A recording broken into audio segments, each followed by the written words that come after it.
Hello, and welcome to another video. So, I didn't quite know where I wanted to start with this video. I feel like I haven't really been popping in that frequently. The videos, I've been relaxing. I've been relaxing. I've been living, not just like relaxing as in like sitting back with my feet up, but like living my life as I said I would do once we move. But I feel like this video is pretty important.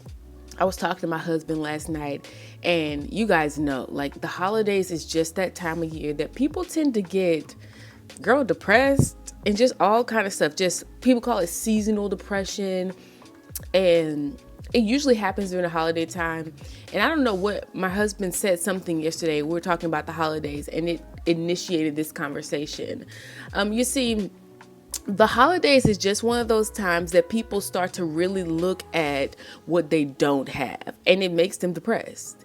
They start to look at what they don't have as it relates to family, as it relates to stuff, and it makes them depressed. And I want to share with you guys this. So first of all, I want to say, if you have family right now, come on, we're going to start this quick. I'm going to start this quick in this video, soon in this video. If you have family right now that you don't talk to, you don't talk, I mean 364 days out of the year, you don't talk to them. They don't talk to you. They don't check on you. I mean, they're just your family because y'all share the same blood. Okay? Don't feel it necessary for the holiday time to go and visit them. You might put yourself in a bad situation mentally just because you're trying to keep up with something that's not even there. You think about how crazy that is. You don't have a relationship with someone 364 days out of the year. And on the 365th day, all of a sudden, we're supposed to spark this fantastic relationship. And you don't think nothing bad is going to come out of that. I used to be that naive. And because I used to be that naive, I'm here to tell you, don't do it. I told you guys about my family story. I don't feel the need to keep reiterating things that happened there. But I do want to say that I have never felt comfortable at Thanksgiving. My husband and I were talking about gift giving and how sometimes in families, oddly enough, they'll do like the pulling the Secret Santa thing, and people will be left out. You know why? Because there's always those people in the family who no one really clicks with like that. You know what I mean? You still don't want people to feel left out. I wouldn't want that for a stranger, let alone a family member. So for me, and I'm not saying if you have a close-knit family and you guys like to get together and there's no drama and there's no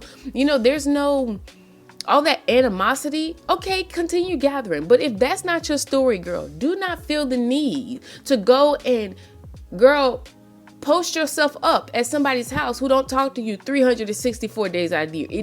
It never ends well. Let me tell you what I did. My first year that I realized, I said, you know what, girl, every time you go for Thanksgiving or whatever, it's always a mess. You're going to stay home. You're not even going to have the thought. You're not even going to have the thought that you're going to go and visit anybody. You're going to stay home. You're not going to your boyfriend's house, because one Christmas I tried to do that. I tried to visit a boyfriend's house, visit his family. Girl, I ended up leaving there, think I was going to get married and wasn't. You know what I mean? I'm just saying, I'm being honest here. I'm only coming here to be honest. I don't want you getting your hopes up high during these holidays, during these man-made holidays. I don't want you getting your hopes up thinking that something's going to happen that hasn't happened 364 days out of the year. Most of the time, nothing changes. Most of the time, nothing changes. And you go into it with these high hopes, and then you leave away from disappointed and trying to use the rest of your year to recover. And then you go into the new year. So you go into January, just barely getting your footing back. And then you start on with these New Year's resolutions. When God can do these things at any point of time in your year. But you have got to get your mind right. Know that no one owes you anything. And you don't want nothing from anybody who doesn't deserve to be the one to give it to you. Okay? So what I did was this particular year, it was before I got married. I said, you know what? I'm done. I'm not going to visit nobody. Don't try to trick me into thinking that I'm good. I'm staying home. And I pulled up one of the little gig apps. Y'all know, I used to love a gig job. Excuse me. I pulled up one of the gig apps. I think it was called Shift Gig at the time. They've since been bought out. and they were doing they were doing football games. So they did a football game at the Aggie Stadium, and then they offered like transportation. I said, girl, I'm going to make my money. You know, when you work on Thanksgiving, you get paid like time and a half, double time, something like that. They were paying a lot for the event. I went and worked. Girl, I had myself a blast with people I didn't know. I laughed, I had myself a good time, and I made money. Guess what? So when Thanksgiving was over, I actually had money to pay my bills. Okay, I wasn't sitting around mad because what somebody said to me and how my auntie over here was talking about me and this person. I wasn't doing none of that. Am I saying gathering is not important? I'm not saying don't gather. It's important to gather. Gathering is good. Okay, to assemble yourselves together is a good thing. But sometimes we focus on assembling ourselves with people who don't want us there. Who don't want us there. They only want you there to keep tabs on if you're really doing as bad as they predicted that you would. Did her marriage really end? Is her life going as bad as I said that it would go? Usually that's why most people like in those kind of settings want you around. I'm just saying that because I've seen it. And I don't want it to be you this holiday season. So I said, you know what? Christmas rolled around. I said, you know what? Thanksgiving was really good. I didn't have any drama. I loved it. I'm going to spend Christmas alone too. I'm going to spend Christmas alone as well. And I went to church for Christmas. I let my son go with my sister to the family because at that time that was still a good move. Okay. It was still a good move at that time. Let my son go off with the family and I spent Christmas by myself. I went to church for Christmas. I listened to Girl Noel, which is my favorite song, the Christian contemporary one. I went to church by myself, had a good time. And it was that Christmas that I realized that this is much more than about gifts. And for some reason, it's been made to be about gifts. It's been made to be about gathering even, when really it's supposed to be about Jesus. And that's going to bring me into my conversation today.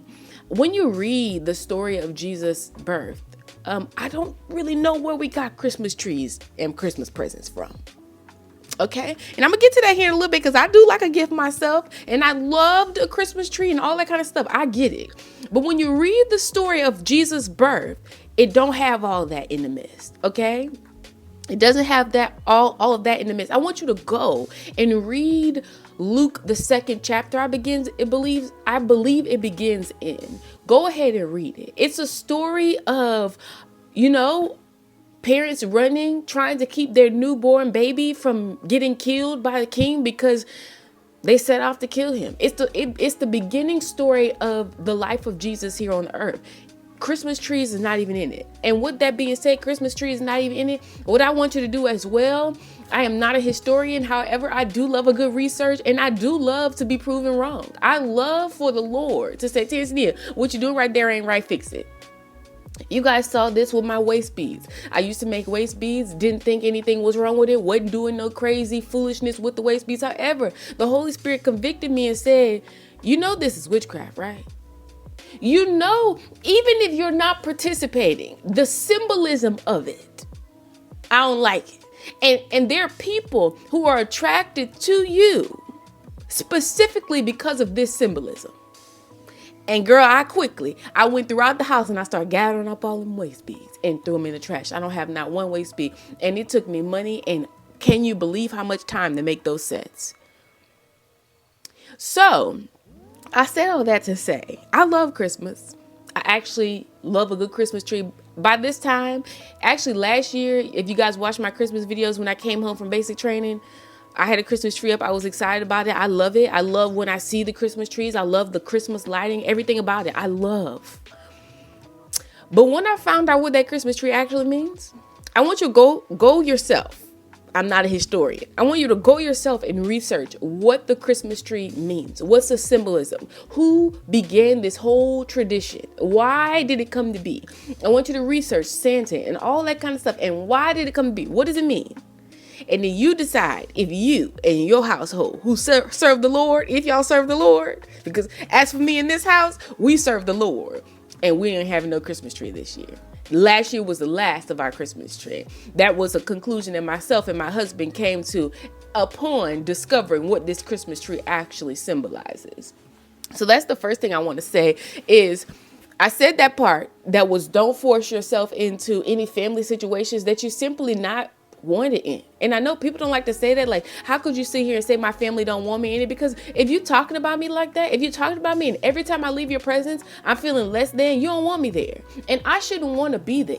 Stop going into those situations. Go and watch some of my other videos so you can get a sense of value about who you are, and you can get a sense of value about who God says that you are. And my daughter bust her lip on the couch. But like I said, so you can get a sense of who you are, who God says that you are. And none of that entails allowing people to just run over you, okay? And then you continue to go back into the situation as if nothing happened. Like, you wouldn't, if somebody told you they were abusing you like that, you wouldn't participate in it. So I'm telling you, okay? So just because you don't, before maybe you've gone back into those situations, just stop. Just stop. And I know I wasn't even meaning to touch on this, but I know sometimes you'll show up to family things, one, because of tradition, and two, because you feel that you're indebted to them, okay? If you are indebted to them, if you've been taking these people's money and then in turn they're giving you, a hard time, like they're talking about you, stop taking their money. This season of your life, what I want you to do is begin to look at ways that you can support yourself. I made a video about that, and I will link that video. But stop taking harsh treatment from people just because they're giving you something. Like they're giving you money. They're taking care of you. Baby, I'd rather be homeless. This is just me personally. I'd be homeless before I allow you to mistreat me. Okay? To mistreat ever again in life. Okay? Ever again in life. But like I said all that to say that was the first part. The next part is I still do like to give gifts. I like to give gifts at any time of the year. And let's say you're still sticking to Christmas. Let's say, girl, you might have a Christmas tree up. I don't have no Christmas tree up. I did want a place to house the gifts, so I decided to do a new tradition with the family. Now, I'd never heard of this. You might have heard of this before. It just kind of like the Holy Spirit just dropped it on me. I went to the public storage place and I got some file boxes.